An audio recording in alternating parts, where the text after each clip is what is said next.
वक्फ bill pass होने के बाद राहुल गांधी ने सरकार और संघ पर साधा निशाना। बोले वक्फ के बाद अब आरएसएस का ध्यान चर्च की जमीनों पर। राहुल गांधी बोले सरकार अब दूसरे समुदाय को निशाना बनाएगी। आरएसएस का ध्यान पर ईसाइयों पर संविधान ही एकमात्र ढाल जो लोगों को बचा सकता है। राहुल गांधी के दावे पर बीजेपी सांसद राजकुमार चौहान का पलटवार। बोले राहुल हार से बौखला गए हैं, पहले मुसलमानों में भ्रम फैलाया। वक्फ बिल को लेकर सीएम योगी का बड़ा बयान। बोले कि अब वक्फ के नाम पर लूट खसौट नहीं होगी। यूपी में लाखों एकड़ जमीन पर इन लोगों ने नाजायज कब्जा किया।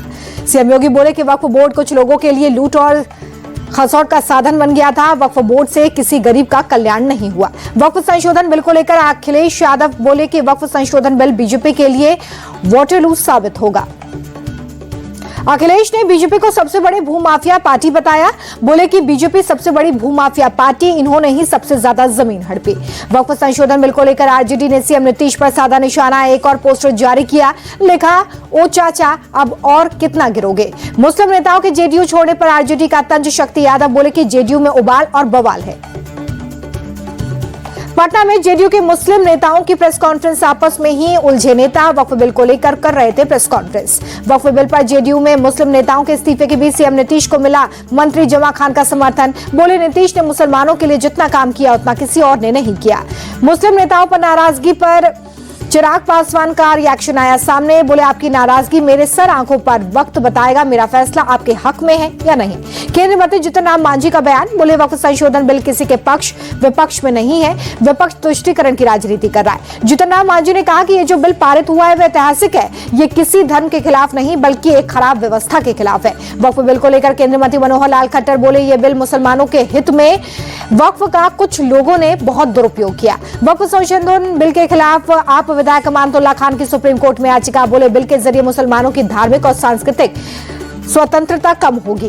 वक्फ संशोधन बिल को सुप्रीम कोर्ट में चुनौती देने के मुद्दे पर बिहार के डिप्टी सीएम विजय सिन्हा का बयान। कहा जो लोग सदन के फैसले पर उठा रहे सवाल, क्या ऐसे लोगों को सदन में बैठने का अधिकार है। वक्फ बिल पर ओवैसी के बयान पर हरियाणा के मंत्री अनिल विज बोले ओवैसी अपना मानसिक संतुलन खो चुके हैं। वक्फ संशोधन बिल पर all India Muslim personal law board ने राष्ट्रपति द्रौपदी मुर्मू से मिलने का वक्त मांगा। पत्र लिखकर बिल पर मुस्लिम समुदाय की चिंता जाहिर की। श्रीलंका दौरे पर पीएम मोदी। कोलंबो में राष्ट्रपति दिसानायके से प्रतिनिधिमंडल स्तर की हुई वार्ता। बैठक में दोनों नेताओं के बीच में कई द्विपक्षीय मुद्दों पर बातचीत हुई है। मीटिंग में विदेश मंत्री एस जयशंकर और एनएसए अजित डोभाल मौजूद रहे। भारत और श्रीलंका के बीच में 7 अहम समझौते पर मोहर लगी। पीएम मोदी बोले श्रीलंका सिर्फ हमारा पड़ोसी नहीं मित्र भी है। पीएम मोदी ने कहा कि भारत हमेशा से श्रीलंका के साथ है, था और आगे भी रहेगा। मुसीबत में भी हम श्रीलंका के साथ थे। पीएम मोदी ने कहा कि भारत श्रीलंका की आर्थिक मदद करेगा। दोनों देशों की सुरक्षा एक दूसरे पर निर्भर है। श्रीलंका में पीएम मोदी श्रीलंका मित्र विभूषण सम्मान से सम्मानित। बोले ये न सिर्फ मेरे लिए बल्कि 140 करोड़ भारतीयों के लिए सम्मान की बात। कोलंबो के इंडिपेंडेंस स्क्वायर पर पीएम नरेंद्र मोदी को दिया गया गार्ड ऑफ ऑनर। राष्ट्रपति अनुराग कुमार दिसानायके भी मौजूद रहे। पीएम मोदी के स्वागत के लिए ताज समुद्र होटल में उमड़ा भारतीयों का समुदाय।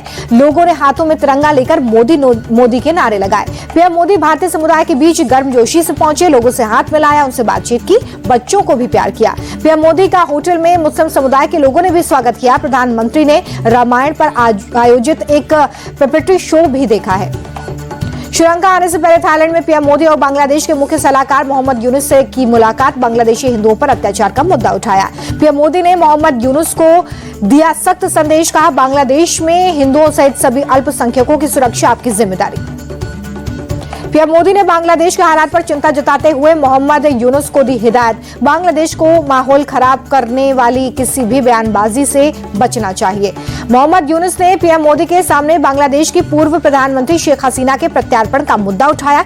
तख्ता पलट के बाद शेख हसीना ने भारत में ले रखी है शरण। ममता सरकार पर बीजेपी नेता दिलीप घोष का बड़ा बयान। बोले रामनवमी से पहले जगह जगह दंगा कराया जा रहा, रामनवमी के जुलूस को रोकने की कोशिश हो रही है। दिलीप घोष बोले कि बंगाल जैसी निकम्मी पुलिस देश में कहीं नहीं है। हिंदुओं को अपने तरीके से पूजा करने का अधिकार है। हिंदू समाज रामनवमी की शोभा यात्रा निकालेगा। दिल्ली के पूर्व डिप्टी सीएम मनीष सिसोदिया ने बीजेपी सरकार को निशाने पर लिया। बोले बीजेपी की सरकार आते ही प्राइवेट स्कूलों में फीस बढ़ना शुरू हो गया। सिसोदिया बोले कि क्या बीजेपी प्राइवेट स्कूलों से मिलीभगत कर रही है, जनता को लूटने का काम शुरू हो चुका है। यूपी सीएम योगी आदित्यनाथ महाराजगंज पहुंचे। नॉर्थ नवा ब्लॉक में रोहिन बैराज का उद्घाटन किया है। दिल्ली दौरे पर मध्य प्रदेश के मुख्यमंत्री मोहन यादव दिल्ली सचिवालय में सीएम रेखा गुप्ता से मुलाकात की। देहरादून में सीएम धामी की मीटिंग, वित्त विभाग के अधिकारियों के साथ समीक्षा बैठक। गोवा के सांकली में सीएम प्रमोद सावंत ने जनता दरबार लगाया, एक एक कर लोगों की समस्याएं सुनी। महाराष्ट्र में जारी भाषा विवाद के बीच एमएनएस की धमकी, मुंबई अध्यक्ष संदीप देशपांडे बोले जिन्हें मराठी नहीं आती वो राज्य छोड़कर चले जाएं। छत्तीसगढ़ के दंतेवाड़ा में बस्तर पंडुम कार्यक्रम में पहुंचे गृह मंत्री अमित शाह, बोले अगले चैत्र नवरात्र तक लाल आतंक का खात्मा होगा। अमित शाह ने नक्सलियों से की सरेंडर करने की अपील, कहा हथियार छोड़ मुख्य धारा में शामिल हो जाइए, मारे जाने पर कोई खुश नहीं होता। जस्टिस यशवंत वर्मा मामले में जांच हुई थी, सुप्रीम कोर्ट की जांच कमेटी ने दिल्ली पुलिस कमिश्नर और डीसीपी का बयान किया दर्ज। पूर्व उप प्रधानमंत्री जगजीवन राम की जयंती आज, नेता विपक्ष राहुल गांधी ने श्रद्धांजलि दी। कांग्रेस अध्यक्ष खड़गे ने भी जगजीवन राम की जयंती पर उन्हें श्रद्धांजलि दी है। पार्टी के दूसरे नेताओं ने भी नमन किया। पूर्व उप प्रधानमंत्री जगजीवन राम की जयंती पर पीएम मोदी ने दी श्रद्धांजलि, वंचितों और पीड़ितों के अधिकारों के लिए उनके संघर्ष को बताया प्रेरणा स्रोत। पटना में सीएम नीतीश कुमार ने जगजीवन राम की जयंती पर श्रद्धांजलि दी। राज्यपाल आरिफ मोहम्मद खान ने भी नमन किया। कांग्रेस नेता जगजीवन राम की बेटी मीरा कुमार ने पिता को नमन किया और कहा कि बाबूजी का व्यक्तित्व महान था और वो देश के लिए समर्पित थे। मुंबई के जुहू स्थित पवन हंस शमशान घाट पर एक्टर मनोज कुमार का अंतिम संस्कार, फैंस के साथ फिल्मी हस्तियों का जमावड़ा। मनोज कुमार के अंतिम संस्कार में अमिताभ बच्चन, अभिषेक बच्चन शामिल हुए। प्रेम चोपड़ा, सलीम खान, अरबाज खान समेत कई एक्टर्स शामिल हुए। फिल्म अभिनेता मनोज कुमार को दिया गया राजकीय सम्मान, एक दिन पहले ही हुआ था निधन। पीलीभीत में जंगल से निकला बाघ आबादी के बीच पहुंचा, ग्रामीणों में दहशत, वन विभाग की टीम कर रही है निगरानी। पुणे के दीनानाथ मंगेशकर अस्पताल पर बड़ा आरोप है, पैसे नहीं होने की वजह से गर्भवती महिला को भर्ती करने से इनकार कर दिया। तनीषा भीसे नाम की महिला की हुई मौत।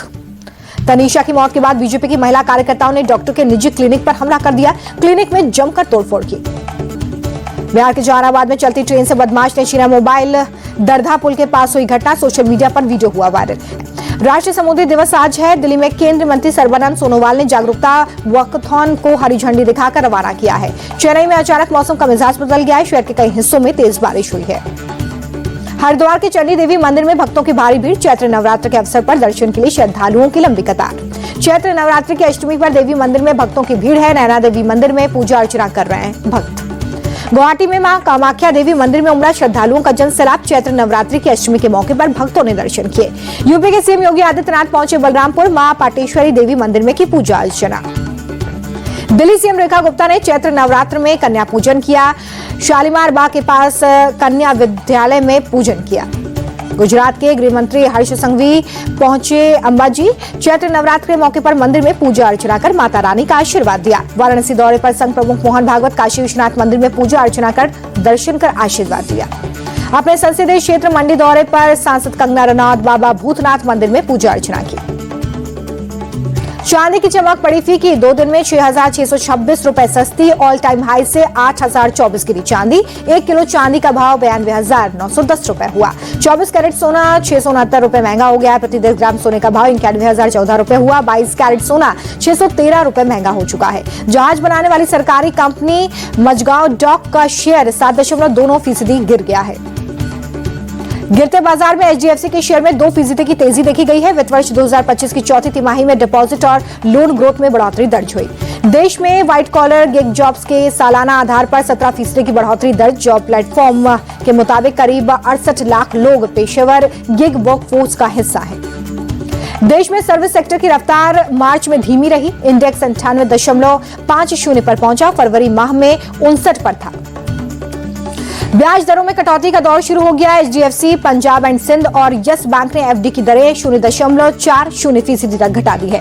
देश के विदेशी मुद्रा भंडार में बढ़ोतरी 28 मार्च को समाप्त सप्ताह में $6.60 अरब बढ़कर $665.40 अरब हुआ। भारतीय रिजर्व बैंक जल्द ही 10 और 500 रुपए के नए नोट जारी करेगा। नए गवर्नर संजय मल्होत्रा के होंगे हस्ताक्षर।